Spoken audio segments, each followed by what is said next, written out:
এরা অনেক বয়স হয়ে গেছে এখন, আমার মনে হয় সৌগতদা রিটায়ারমেন্ট নিলে ভালো হতো। উনি রিটায়ারমেন্ট নিচ্ছেন না, জোর করে রিটায়ারমেন্ট নিতে চাইছেন বিজেপির দ্বারা। তো বিজেপি এই উপকারটা করে দেবে, বিজেপি ওনাকে এই উপকারটা করে ওনাকে রিটায়ারমেন্টে পাঠিয়ে দেবে, অসুবিধা নেই। তৃণমূল কংগ্রেসের অঙ্গুলি হেলনে এইসব ঘটনা ঘটছে, যেভাবে সাম্প্রদায়িক ক্লাশ, সাম্প্রদায়িক সংঘর্ষ ভোটের আগে হয়েছে। 19 সালেও তারা তাই করেছিল, 19 সালেও তারা এইভাবে সাম্প্রদায়িক হিংসা আরম্ভ করেছিল এবং রামনবমীর উপরে হামলা হয়েছিল। আমি মিডিয়ার বন্ধুদেরকে বলতে চাই, আপনারা সজাগ থাকুন।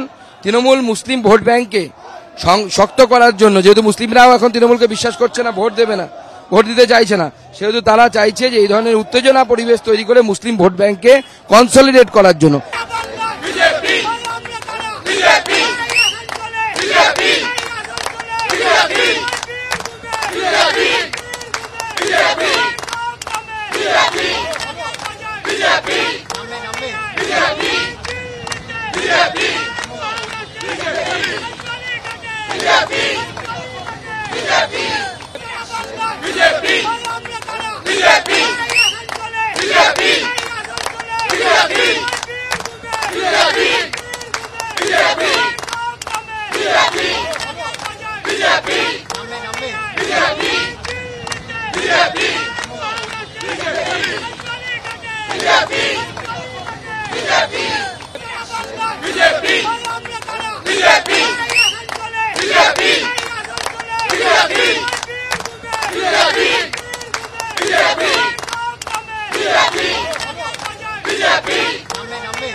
সুকান্ত মজুমদার তিনি কিন্তু একেবারে জোর কদমে প্রচার করছেন। আমরা তার সঙ্গে কথা বলবো,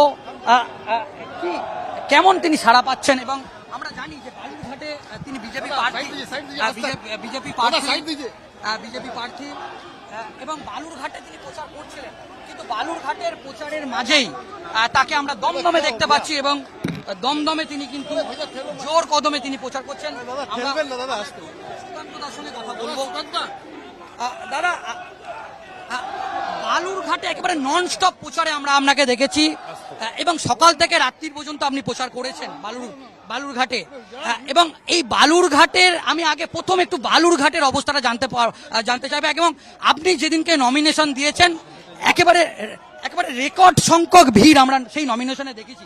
সুকান্তদা, বালুরঘাটে কি হবে যদি একটু বলেন। দেখুন, এদিকে সরে আসুন। হ্যাঁ বলছি, দেখুন বালুরঘাটের অবস্থা বুঝতে গেলে আপনাকে বালুরঘাটে যেতে হবে, প্রথম কথা হচ্ছে এটা। দমদমের অবস্থা বুঝতে গেলে দমদমে যেতে হবে। তো আপনাকে আমন্ত্রণ জানাচ্ছি, বালুরঘাটে আসুন। শুধু তাই নয়, নমিনেশনের সংখ্যার কথা আপনি বলছিলেন, মাঝে মমতা বন্দ্যোপাধ্যায় আমার এলাকায় গেছিলেন, তপনে ভাষণ টাষণ দিয়ে আমাকে কুলাঙ্গার অনেক কিছু বলেছেন। যদি আমরা গরু পাচারও করি না, কয়লা পাচারও করি না, কুলাঙ্গার কিভাবে হলাম জানি না। কুলাঙ্গার তো ওনার আশেপাশে আছে, উনি খুঁজে দেখতে পারেন। তো সেই সভাতে, মমতা বন্দ্যোপাধ্যায়ের সভাতে না যত লোক ছিল, তার থেকে আমার নমিনেশনে বেশি লোক ছিল। তো স্বাভাবিকভাবে তৃণমূল বুঝতে পেরেছে it's a lost game, Trinamool মার্কেটে নেই এখন হাওয়া। আপনি দমদমে প্রচারে সামিল হয়েছেন, আমরা দেখতে পাচ্ছি যে একটা বড় জমায়েত আমরা দেখতে পাচ্ছি, কেমন সাড়া পাচ্ছেন? দেখুন, মানুষের অভূতপূর্ব সাড়া। দমদম একসময় বিজেপির গড় ছিল, বিজেপির গড় দুবার আমরা এখানে জিতেছিলাম। আগামী দিনেও এই লোকসভা জিতে আমরা নরেন্দ্র মোদীকে উপহার দেবো।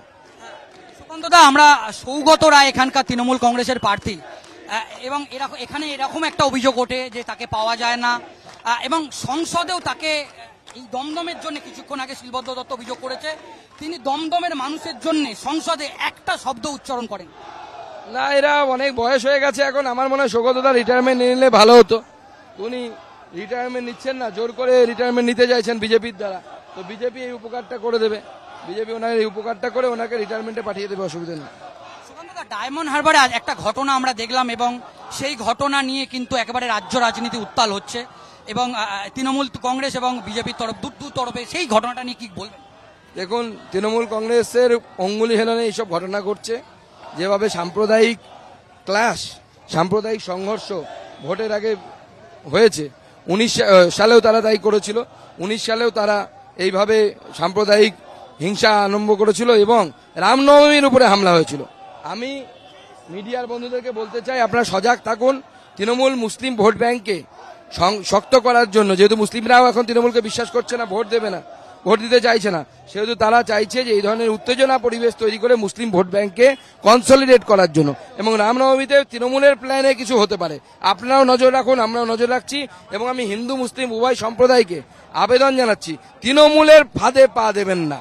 তৃণমূল হচ্ছে কারো কোনো ধর্মকে সম্মান করে না, সব ধর্মকে অসম্মান করে। 42টি লোকসভা কেন্দ্রে আপনি চষে বেরিয়েছেন, আপনি যখন প্রেসিডেন্ট ছিলেন আমরা দেখেছি কি কঠোর পরিশ্রম করেছেন, জেলায় গেছেন, কি আশা করছেন, কেমন রেজাল্ট হবে? দেখুন, আমাদের সামনে 35টি সিটের লক্ষ্যমাত্রা দিয়েছে মাননীয় স্বরাষ্ট্রমন্ত্রী, তো স্বাভাবিকভাবে সেটাকে স্পর্শ করার চেষ্টা করব। শেষ প্রশ্ন, অমিত শাহ একেবারে কালকে আপনার লোকসভা কেন্দ্রে তিনি প্রথম এন্ট্রি নিচ্ছেন পশ্চিমবঙ্গে, কি বলবেন? দেখুন, অমিত শাহজি আসছেন, আমি আসতে বলেছিলাম, ওনাকে রিকোয়েস্ট করেছিলাম, উনি আমার সেই কথা রেখেছেন, অনুরোধ রেখেছেন, সেই ওনাকে অসংখ্য ধন্যবাদ জানাই। আগামী দিনে মাননীয় প্রধানমন্ত্রী নরেন্দ্র মোদীও আসবেন এবং অন্যান্য নেতৃত্বও আসবেন।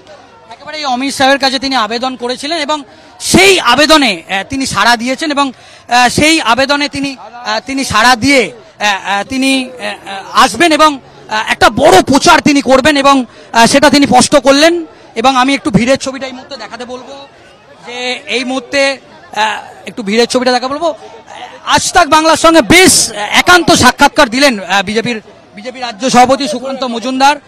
তিনি ছিলেন আজ তাক বাংলার সঙ্গে এবং আজ তাক বাংলাকে বেশ কিছু বিষয়ে তিনি খোলামালা তিনি তার সঙ্গে আমরা সেই ছবি দেখাচ্ছি যে বিজেপি কার্যকর্তারা তারা কিন্তু বিজেপি